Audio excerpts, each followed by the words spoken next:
Olá, eu sou o professor Romário Rodrigues, professor de Educação Física e aluno do programa Mestrado Profissional em Educação Física em Rede Nacional, PROEF. Estou apresentando através desse mapa conceitual um resumo como forma de avaliação final da disciplina Problemáticas da Educação Física. Este mapa retrata as principais problemáticas da educação física no contexto escolar, que são as seguintes.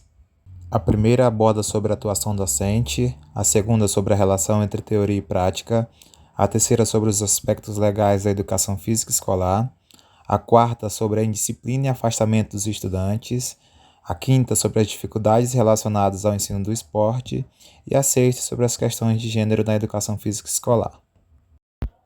Vou iniciar essa discussão abordando sobre a atuação docente, onde envolve 3 pontos relevantes. Falando sobre as práticas tradicionais, elas foram caracterizadas pela hegemonia do modelo esportivista, que tem na perspectiva do conhecimento o esporte como a única dimensão do saber, e sendo o conteúdo predominante nas aulas de educação física entre as décadas de 70 e 90. Isso se deu pela busca de resultados esportivos nas competições escolares, no qual acabava excluindo a maioria dos alunos com menos habilidades, focando apenas no fazer, ou seja, treinar ou repetir movimentos corporais para melhorar o rendimento. Este modelo de ensino ainda continua orientando muitos professores na atualidade. Porém, há outra preocupação nessa perspectiva, que enfatiza o abandono do trabalho docente, relacionando a um desinvestimento pedagógico, ou seja, um abandono da tarefa de ensinar, no qual não há uma intervenção do professor durante as aulas, materializando o ambiente do famoso rola-bola, onde os alunos acabam escolhendo e até mesmo comandando uma determinada atividade, proporcionando assim uma maior exclusão e afastamento de grande parte, pois somente a minoria participa e os demais ficam sentados ou escolhem outra atividade diversa. Após a crise das práticas tradicionais, o momento da educação física foi de encontro ao movimento renovador, que buscou superar a educação física focada nos esportes, transformando a área num espaço de abertura a novos saberes e proporcionando uma maior diversidade das práticas corporais. Passando para a segunda problemática, temos uma relação entre teoria e prática. Essa abordagem discute a interface entre o saber fazer e o ensinar sobre esse saber fazer. No primeiro momento, aplica-se a metodologia do saber fazer, ou seja, saber jogar, onde a proposta é a repetição de movimento, focando nas técnicas para aprimoramento das habilidades. Fica mais evidente esse problema quando se divide o ensino em aulas práticas e teóricas, onde uma temática ensinada em sala de aula não tem relação alguma quando se leva uma turma para a quadra. Isso se deu pelo fato de haver uma tradição sedimentada na escola, de que a educação física tem que ser divertida e resumida ao movimento. Entretanto, por que não saber sobre esse fazer? Nessa perspectiva, cabe à educação física ensinar sobre o saber fazer, focando no ensino de conceitos sobre as práticas corporais, ou seja, com o início do movimento renovador, houve uma impulsão de mudanças em diversas dimensões de nossa área, no que diz respeito ao campo educacional, levando a uma ruptura com a educação física desportiva. Portanto, o entendimento sobre o que está sendo executado passa a ser entendido como um saber a ser transmitido e discutido nas aulas de educação física. Em relação aos aspectos legais da educação física escolar, problemática essa abordada na terceira semana, percebeu que a educação física passou por uma série de mudanças ao longo de sua trajetória, onde foram abordados os principais documentos norteadores. Iniciamos dando ênfase à Lei de Diretrizes e Bases da Educação Nacional, LDB, promulgada em 1961, passando pela LDB de 71 e 96, e culminando na Lei 10.793 de 2003, que rege a atual condição da educação física como componente curricular. Buscamos então refletir sobre o impacto de cada uma dessas leis em relação à identidade e finalidade da educação física. A primeira lei, promulgada em 1961, trouxe a prática da educação física como obrigatória nos cursos primários e médio e aos alunos com idade de até 18 anos. 10 anos depois, ocorreu uma reforma educacional. Em relação à educação física, o artigo 7º da Lei 592, de 11 de agosto de 1971, deixou de fazer referência ao limite de idade de obrigatoriedade da prática, tornando-se obrigatória em todos os níveis de ensino e facultativa aos alunos que estivessem em algumas das seguintes condições: que trabalhasse mais de 6 horas por dia e estudasse à noite, quem tivesse mais de 30 anos de idade ou prestasse serviço militar e também fosse incapacitado fisicamente. Esse decreto anterior trazia a educação física apenas como uma atividade relacionada a um fazer prático, que não precisava de uma reflexão teórica, e só a partir da LDB de 1996 que a educação física constituiu-se como componente curricular. Tornou-se então obrigatório no ensino básico, que corresponde à educação infantil, ensino fundamental e médio, e facultativo nos cursos noturnos, deixando de ser componente obrigatório no ensino superior e ficando facultativo às faculdades oferecerem a disciplina.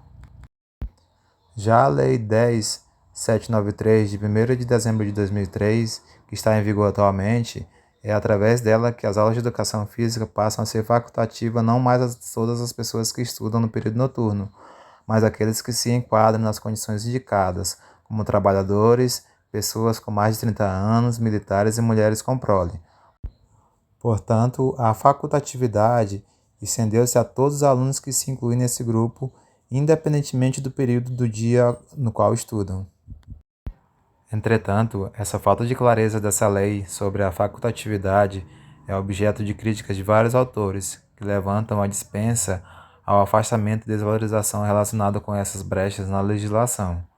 Documento esse que traz caráter procedimental da educação física, sendo que essa facultatividade foca apenas no aluno não realizar determinado movimento, deixando de lado outras formas de saberes. Já a quarta problemática aborda a indisciplina e o afastamento dos alunos. Em relação à disciplina, discutimos algumas causas que favorecem essa problemática, como a desobediência e revolta, que são fatores trazidos de ambientes externos, que promovem consequências como a oposição às regras de convívio e o não respeito aos colegas e professores, uma agitação excessiva e conversas paralelas. Então, buscamos propor estratégias que tentam minimizar esses empecilhos que acabam afetando o desenvolvimento das aulas. Já os casos de afastamento, verifica-se uma resistência por parte dos alunos em não participar das aulas. Quando retratamos os casos de dispensa, isso se torna mais visível pelo fato da legislação não esclarecer quem realmente pode ou não participar, levando os alunos a usarem desse artifício para burlar a presença nas aulas. Outro fator que leva à diminuição na participação são as aulas contraturno, que fazem com que os alunos que moram distante da escola tenham dificuldade em retornar para participar das aulas. Porém, essa defasagem seria minimizada caso as aulas se tornassem mais interessantes, evitando a repetição de conteúdo e a mesma estratégia em séries diferentes. Fica claro nessa perspectiva de quem tem mais habilidade em determinada prática se destaca nas competições. Isso acaba privilegiando o desempenho e excluindo uma parcela que tem menos habilidade. Por fim, para minimizar os casos de indisciplina e evitar o afastamento, enfatiza uma proposta apresentada no texto, que é o Sport Education, onde a ideia do autor é que todos os alunos, independentemente da condição atlética ou da habilidade técnico-tática, participem do que denomina experiências esportivas e também o modelo denominado aprendizagem cooperativa, no qual os estudantes são induzidos a unir forças e compartilhar recursos para melhorar suas aprendizagens, mais particularmente a de seus colegas. Já quando se fala na dificuldade no tratamento do ensino do esporte na escola, a hegemonia dos esportes se torna presente, onde desde a educação física tradicional era direcionada exclusivamente para a experimentação, não havendo nenhuma preocupação com a contextualização da prática, ficando a mesma concentrada no ato de jogar. Além disso, o conteúdo esportivo, na maioria das vezes, restringe-se às 4 modalidades convencionais, que são os basquetebol, futebol, handebol e voleibol. Em certos momentos da história, o esporte passa basicamente a ser sinônimo da educação física escolar, tendo nas aulas o propósito de treinamento de equipes esportivas para exclusivamente obter resultados em competições escolares. Esse modelo de ensino acaba nos caracterizando novamente ao modelo esportivista. Sendo assim, cabe à educação física tratar o esporte como mais uma das diversas práticas corporais, e não exclusivamente o único conteúdo das aulas de educação física. Assim, para tratar pedagogicamente o ensino do esporte, precisa haver uma diversificação de saberes, além da técnica, a reflexão dos diferentes contextos dos esportes e a participação de todos, independentemente das habilidades. Por fim, discutimos a questão do gênero na educação física. Percebe-se uma discordância entre o formato de composição das turmas. As aulas separadas são diferenciadas de acordo com o gênero da turma, onde a questão cultural influencia em relação às práticas corporais entre meninos e meninas, sendo que o gênero masculino é mais incentivado desde a infância à prática desportiva, e as meninas são vistas como sexo frágil, onde não conseguem realizar tal atividade. Esse fator gera um desnível na aprendizagem das práticas corporais, onde aplica-se determinado conteúdo para um grupo específico. Então, essa escolha por alguns docentes se dá pelo fato dessa diferenciação de desempenho, onde esses fatores hormonais favorecem ao sexo masculino em atividades que exigem mais de uma determinada capacidade física. Porém, essa visão nos leva ao retorno das práticas tradicionais, fazendo uma comparação ao rendimento e na diferença de habilidade.